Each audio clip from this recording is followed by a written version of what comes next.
আচ্ছা, দেখো এই অঙ্কটাতে কি বলেছে। এই অঙ্কটাতে বলেছে choose the correct ray diagram of an equiconvex thin lens which is curved as শোন।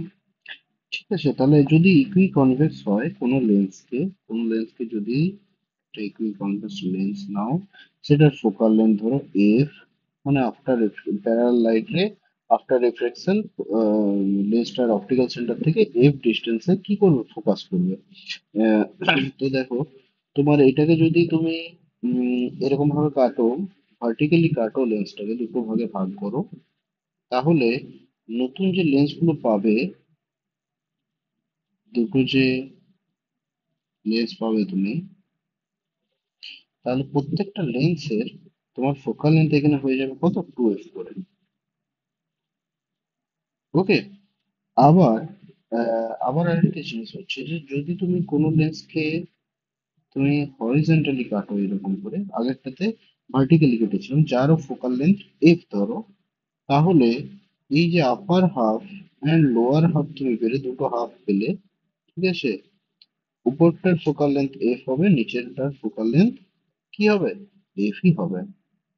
তাহলে দেখো আমরা বুঝতে পারছি যে যদি হরিজন্টালি কাটা হয়, তাহলে ফোকাল লেন্থের কোনো চেঞ্জ হচ্ছে না।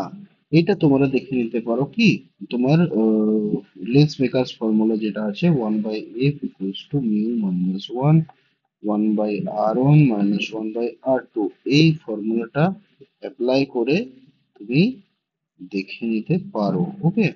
তাহলে দেখো, এইখানে যে ইয়েটা দিয়েছে, সেট আপটা দিয়েছে, সেটাতে কি একটা লেন্সকে কেটেছে এরকম করে, ঠিক আছে, এই এইরকম সিস্টেমটা আছে।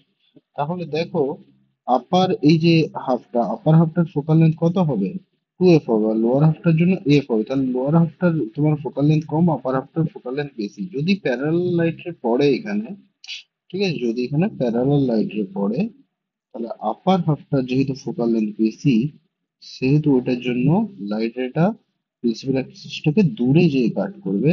আর যেহেতু লোয়ার হাফটার ফোকাল লেন্থ কম, সেটার জন্য after reflection through the lens parallel light রে কাছে যেয়ে পড়বে। ঠিক আছে, মানে লেন্স থেকে এটা ডিস্টেন্স হবে কত, এফ, আর আপার হাফটার জন্য ডিস্টেন্সটা যেটা হবে সেটা হবে 2f।